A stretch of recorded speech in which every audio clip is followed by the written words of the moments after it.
Hi there, lovelies. I'm Rhonda Crimes. I'm a life and leadership coach supporting everyday people just like you to reflect and rework your everyday stories so you can step into the everyday leadership of your families and communities and create compelling, meaningful and fruitful lives every day. And today, let's talk about conscious change. I hope you've been keeping up with my videos from the last 6 weeks because they are building upon each other, each one slightly overlapping and adding nuance and distinctions. If you've not seen them before, I urge you to go back and check them out.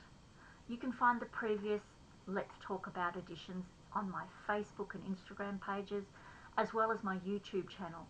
And if you like, subscribe and check the bell so you can be notified when a new weekly video is uploaded. Simple. So last week, I talked about how being responsible for your responses, emotions and beliefs can be so empowering as it moves you from being at the effect of your environment and all the stimulus outside of your control. This is quite simply at the effect end of the cause and effect process, the home of disempowerment. By acknowledging your own responsibilities, that you have created your own map of reality, which represents your beliefs, behaviours, reactions and emotions, you move further toward the cause end of the cause and effect process. This is where you develop, build and manage resourceful, conscious choice over what were autopilot responses in the past. Conscious change takes practice, just like any new skill. Do you remember tying shoelaces? Did you get that straight off? I bet you didn't. It was really hard at first. Just getting those rabbit ears the same size was a tricky maneuver, and then you had to cross them over and jump one through the hole and then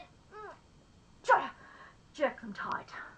It didn't happen overnight, but now I imagine you don't have to sing that song anymore. You have developed a much more resourceful, unconscious competence for the task. What about something more difficult? Ride a bike, anyone? Who remembers trainer wheels? Or having a parent or grandparent run beside you as you know, holding you steady. Until that one time you realised you were doing it all by yourself.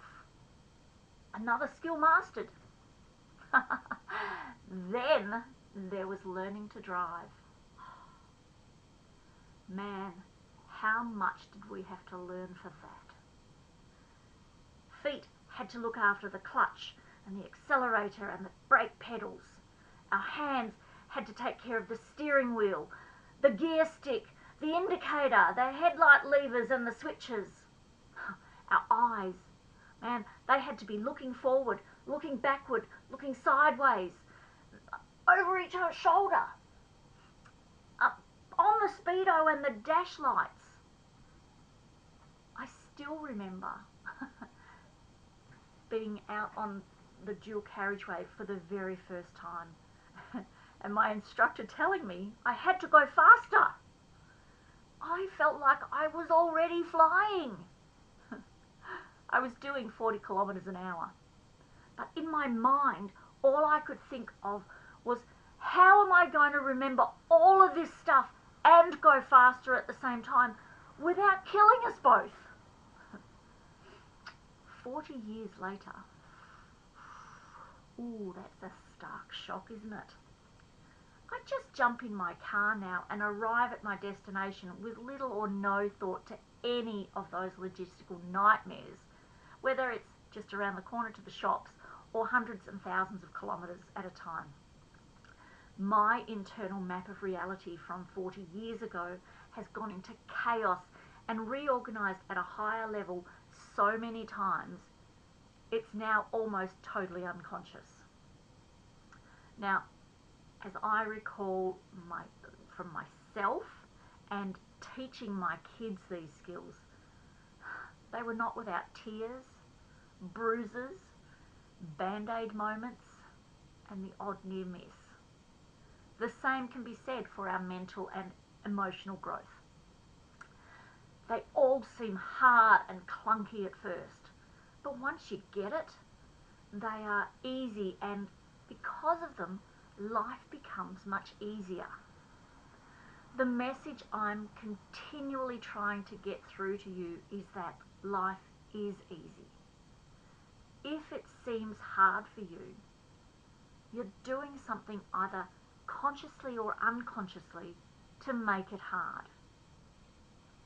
I hear from people all the time who are experiencing one drama after the next. Stress is an everyday aspect of life. There is one disaster after another. Everything seems to include tears, bruises, band-aid moments, and the odd near miss. I want to help them to see how they are creating all of this suffering, and then support them to stop creating it. But sadly for them, it all seems to just be happening to them. They don't yet see that the suffering that happens is created by them, from their internal maps of reality, from what they're focusing on, and from the internal and external strategies they use for making moment by moment decisions. So once we have accepted responsibility, the next step is to become more conscious. So what does that look like? It's a term that's been bandied about and may be somewhat diluted or misinterpreted. Let me tell you what it isn't first. It isn't being politically correct. It isn't following a particular deity. It isn't simply being aware of injustice or communicating with a higher being or guide. Being conscious is not operating from an automatic response mechanism. Once again, I'll use Bill Harris from the Centrepoint Research Institute to sum it up. It means seeing what is happening on all levels simultaneously at every moment, and choosing an emotional, mental, behavioural and spiritual response based on what is the most resourceful choice in that moment. It means doing all of this automatically without conscious thought. Now, that seems like a contradiction, being conscious but doing it automatically. But actually, it's just like driving that car now. You process all the possibilities in a split second and respond in just the right way, rather than with a preset response or an automatic response mechanism. You are choosing what is most optimal to the situation. Most people, however, run on autopilot, and myself included for many aspects of my life. We have rules or set procedures for what we think, what we feel, and what we do for many given situations. And we've learned these primarily from a time when we were too young to know any different or better. If we learned these responses through an association of physical or emotional pain, they will be deeply embedded. Other things are actions repeated often enough, or those things that we've been told by authority figures like parents, teachers, clergy, or bosses at an age and stage where they seemed to be all-knowing and infallible to us. Frequently, these are the things we do to deal with overwhelm and anxiety. When we feel like this, we withdraw, we get angry, we have a cigarette, we eat. We act silly, have a drink, talk too much, zone out, binge social media or TV, cry, or whatever else. We haven't chosen these things because they are the most resourceful thing we could do at that time. We are automatically and unconsciously using our outdated internal map of reality to cope. And by doing so, this will often lead to more drama, more problems, more suffering and sadness.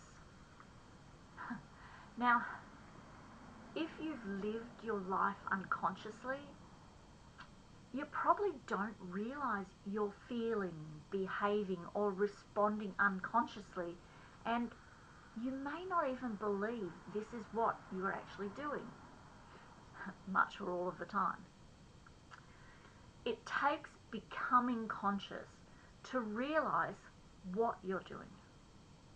This is why I'm always encouraging you to become more curious and just notice, or watch yourself and your responses, without judgment, of course, because shaming doesn't help anyone. The single biggest benefit to becoming conscious is that it is impossible to do something that isn't good for you, or is in some way non-resourceful or destructive to you, and do it consciously. Sure, you can do something over and over that's destructive to yourself, to your feelings, your values, your beliefs, or your behaviours, but only if you're doing it unconsciously. That is, without continuous conscious awareness. I challenge you to try it out. Next time you're feeling overwhelmed and you respond in your usual manner, to cope or to lose yourself by reaching for that glass of wine or the fatty cake or a social platform. Pay attention, and as you maintain conscious awareness of the non-resourceful action, the desire for that response will fall away. You just cannot do something that is not good for you and also do it consciously. Of course, you have to remain conscious, which, like tying your shoe or riding a bike, seems really hard until you master it. And then it seems easy, and you can't believe you ever thought it was so hard. Remember, it's probably not going to happen overnight, but if you persist in your unraveling, keep going, keep trying, keep noticing, keep watching, at some point you'll turn around and realize no one has got hold of the bike anymore. You're doing it all yourself, and it all makes sense. There are many, many ways of going into unconscious responses, so we don't have to deal or cope with what we're feeling or how we're behaving. Here are just a few. Blaming others, projecting out into the future, overeating, using drugs or alcohol to take the edge off, zoning out, analysing motives and past responses, distractions like binging on social or TV. So there are 3 simple steps to becoming more conscious. 1, identify your favourite ways of going unconscious. What do you do? Identify that. Number 2, be vigilant in noticing them every single time. And number 3, be committed to developing the ability to be the witness to what is happening. Bill Harris also describes the witness as that part of you that stands aside and notices what you're doing. feeling or thinking as you do it, without judgment or comment, just watching with curiosity, like a scientist. I want to let you know you can get a copy of my Managing Emotions booklet, which includes the emotion wheel for identifying emotions that will crop up, and it'll help you decide if those emotions are comfortable or not. I've put the link into the notes, but you can also go to bit.ly/managing emotions with Rhonda. This will be a handy reference to use as you work through the information I talk about in these videos. It's not enough to say, I'm angry. Learn to be more specific. Instead of saying, I'm angry, are you feeling let down, betrayed, resentful, aggressive, provoked, or hostile? Each is a different emotion, and the responses will be different as well. This alone could provide really useful insight into your automatic response mechanisms. So next week, I'm going to take a deeper dive into the witnessing practice. I hope you can join me again. Please be sure to give me a thumbs up and subscribe, or a like and follow, depending on the platform you're viewing this video on. And also, please remember, if your now is not the picture that you've painted for yourself, and you'd like any help on this discovery path, or maybe something completely different that you intuitively know or feel isn't letting your true colours shine through, then please do get in touch with me. You can do it really easily. Just leave me a comment, send me a private message, drop me an email, or pop over to my Calendly online diary using the link I've provided, and we can set up an obligation-free curiosity call, and we can see if we're a good fit for each other. Much love until next time.